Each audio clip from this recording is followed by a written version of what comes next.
Thanks for tuning into this broadcast. I'm your host, Neeraj Shah. Guest today is Vinay Jaising of JM Financial. Vinay, great having you. Thanks so much for taking the time out. Have to start off, while amidst all the news that exists, have to start off with the new kids on the block, or I can't even call them kids because some of these are large IPOs, but just the action and the nature of the action that we're seeing in the primary markets, Vinay. Is it something to take note of? Because the subscription levels and the subsequent listings and the quantum of paper is very, very high. Absolutely. You know, when last time you asked me this question about how much money our mutual funds are sitting with, that number a month ago was about 1.25 lakh crores to 1.5 lakh crores. It's now at 1.9 lakh crores, or about 6% of the overall AUM. So it's proving to you, if there's a good quality paper, good management, great business strength, you will start seeing the IPO listing well, and I think that's what's happened. The brand is fantastic, to say the least. And just on the housing space for a minute, it's very interesting. If we got one thing positive in this budget, which the government came out in for F 2024-25, it was the housing space. Please remember, PMAY, or housing, affordable housing, has been pushed by the government. That is the single most important core area for them. So Bajaj Housing may not be fitting into it, but the housing area is growing between 12 to 15% per annum. Yeah. So when I actually just a follow-up to that, you reckon that NBFCs, okay, let me rephrase my question. NBFCs in the last 6 to 12 odd months have more often than not gotten the bitter end of the stick. Capital market players, even like your business or otherwise, there have been a lot of activity around that, and at the receiving end a lot of times. It's after a while that we're seeing this flavor coming back within housing finance companies and within other NBFCs as well. Is it here to stay?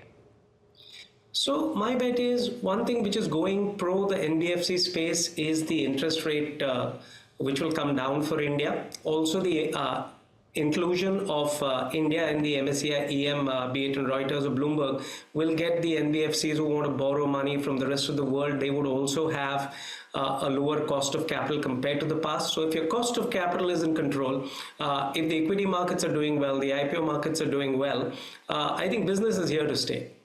Okay, business is here to stay. You seem to be constructive on that bucket. Would that, just before I talk about rate cuts, would that bucket, or maybe it becomes a part of this, but would that bucket or that thought extend to banks as well? Bank Nifty has been relatively sedate, still away from all-time highs, while Nifty and Sensex are doing what they're doing. Can banks make their presence felt, or are there other sectors or better opportunities to invest within other sectors, Vinay? So I would believe on the latter. I think banks have one big question which is coming up. The growth which will come up will be corporate capex growth. Corporates do not pay as much as retail India. So you would see probably the interest on the loan fee growth, or the yields which the corporates give, being much lower. So if the yields are coming down, the interest rates are coming down, they are at such efficient operating levels, you may not see the bottom line growth even be equal to the loan book growth. So yes, the stocks are cheap, but we think there are better bets in other sectors around. Okay, and I'm gonna come to those sectors in a bit, but let me first get them. Okay, or maybe Vinay, we do the macro at the end, right? Because it's a big Fed week. Since we're on the topic of sectors and themes, let's just finish that, and then I'll come to the macro. Two or three very important macro questions starting today itself. But first, so if there are other sectors to bet on, where do these pockets exist at the current valuations, at the current juncture of the market? And if you're investing there, if investors are investing there, should they brace themselves for possibilities of downside as well because of the markets looking so heady? So on your question, it's very important now. Investors should realize we are close to the peak of the market. The market this year itself, depending on the index you make, is up 20%, and that's after a stupendous year last year. So if I had a seesaw battle, valuations for the indices are clearly high. But what's weighing down is the liquidity, which is so strong that the valuations can be higher for longer. So in this kind of a situation, I think you need to start adding some defensive bets. And I think pharmaceutical and specialty chemical, despite pharmaceutical being one of the best performing markets sectors in the last 3 months, I think is a favorite for us.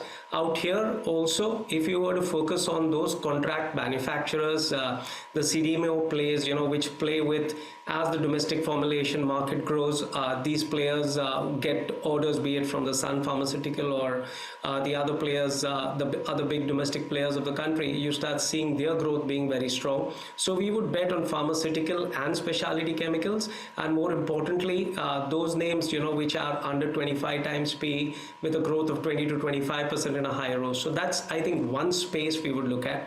The other space we would look at is in the power sector. Power sector has some good large caps and cable companies and even equipment EPC companies. This is one space which has been grossly underinvested by the government. By the government implying PSU's capex as a percentage. If I had to take power as a percentage of government budget plus PSU capex, let's say 10 years ago it was 14. Today it's 4 to 5%, and the overall power capacity, which is a little shy of 450 megawatts. That number is more than expected to double in the next 5-6 years. So there's a lot of investments happening in capex. Transmission systems have to be built, cables are required. So you have a plethora of I would say stocks which you can play with in the power sector. So these are the two spaces we are most excited on. Okay, Vinay, what are the risks to the market? Now, the reason I ask this is we've been listening to cautious commentary around why the markets may have peaked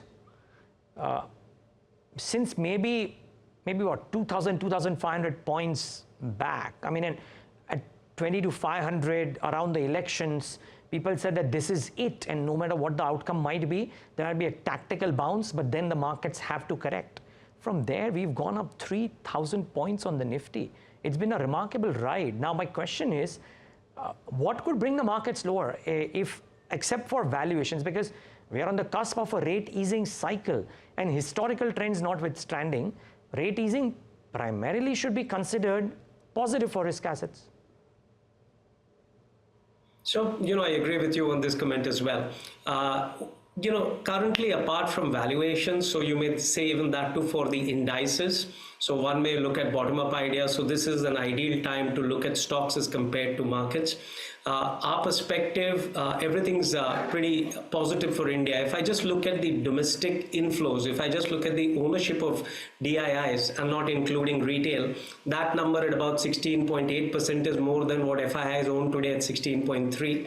If I look at the FII ownership today compared to the last 13 years, it's at 13 plus year low. So it's a matter of time. FIIs will also have to put in money into the country. And if I look at the UUHNI/retail investments in the country, that is surging. So today, if I had to look at just from April 1st to now, the inflows which domestic India, all domestic India put together, including DII as well as insurance companies, that number is north of $24 billion.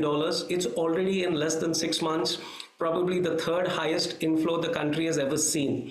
I also mentioned the cash in hand position today at 1.9 lakh crores, or about 6% of the AUM itself, is equivalent to about 7 to 8 months of plus SIP data, which you get on a monthly basis. So today the domestic is firing on the liquidity front. Once the FIIs fire, because the GDP of the country is much better, the economy of the country is much better, courtesy crude prices on our tie-up with Russia, we may land up with a current account surplus. So things are a lot more positive today on the Indian currency as well as on the Indian economy. You may start seeing people look at India a lot more robustly. MSCI has already increased its weightage, from 6%, around a decade ago to about 18-19% today. As against that time frame, the FIIs, as we were saying, were underweight. So I think the technical parameters are suggesting the market could rise up. There could be corrections, but you'll see a lot of buying coming in those periods of time. Apart from geopolitical risk and some valuation calls, I think the market is looking very solid. Okay, and that's a fair call too. Okay, big data point or big things that happened over the course of the last 24 to 48 hours. A second assassination attempt or talks of that, at least on Donald Trump. Does that make the election, US election, even more volatile, and does it have an impact on risk assets until the outcome is out of the way or even after that? Let's start with that first, Vinay. Sure, I think so. The US elections can't be undermined. Volatility would be galore. If you were to look at, what the press is talking about between Trump as well as Harris, this thing has been a yo-yo battle. At one time, Trump's votes were higher as a percentage. Now it seems Kamala Harris's votes, have inched up to 49 as against 47 for Trump. But these numbers can change a lot. Volatility, I think, is going to be here because both of them have different policies. If you look at what Trump wants to do, he wants to cut taxes so that you can have more growth, more profitable growth coming in for the companies in US, and that would lead to whatever the fiscal deficit US has to substitute with. The growth would come in from corporates in that way. On the other side, Kamala Harris is looking at increasing the tax structure so that 3.3, 3.4 trillion PBT which US has. If you increase the taxes by 10 to 15%, you get $400 to $500 billion coming in from that kitty. Now, both tell you different dynamics. If you increase taxes, you can see short-term pain in the market. If you cut taxes, you can see the market's doing well. Also, their policies on China seem to be radically different. I would say at one end, Trump's talking about increasing the tariffs substantially, 60%, 100%. We're reading these numbers on the press, but much higher than what it is currently. So that at one end would make India look a lot more attractive because you can see Make in India stories go to US, but that at the other end could also question what's going to happen to the inflation impact to US because things coming from China are a lot more cheaper, and that may not allow Trump to reduce taxes as much. On the other side, it's status quo of what had happened historically. Also on the Fed part, whatever we can read, Trump does want to interfere a lot more in cutting interest rates, which may not be possible. But mind you, as interest rates get cut, and if it gets cut in US faster than the rest of the world, you can look at a weaker dollar compared to the rest of the world. So volatility, I think, with the US election is galore. That's a fair comment to make. Okay. Vinay, we will just one final question, actually, if I can squeeze in very quickly, Vinay. Chinese data just doesn't seem to be gaining any strength. Is it time to put the China bets and therefore bets on all things which benefit out of a China resurgence on the back burner, wait for the data to come out? It's okay to buy it 5% higher, but let it come out because it's becoming completely unpredictable. No, I think so. China data is becoming tougher and tougher to predict. You're seeing more slowdowns than, growth. Earlier, we were talking about a 5% GDP hike in China on a year-on-year basis. Now that number is going to be downward revised by most of the economists, maybe 4.2 or 4.5%, which also may be difficult to achieve. So I agree with you on that comment that for now, let China go back on the back burner for whatever you're looking at direct investment. Having said that, I think what we should look at as far as India is concerned is where does India have an upside courtesy the US election as well as what's happening in China? Where can they make for themselves a moat? And I think that's again where you have specialty chemical and pharmaceutical CDMOs coming up, or probably some defense bets coming up, where India could become a much stronger global house, in terms of exports.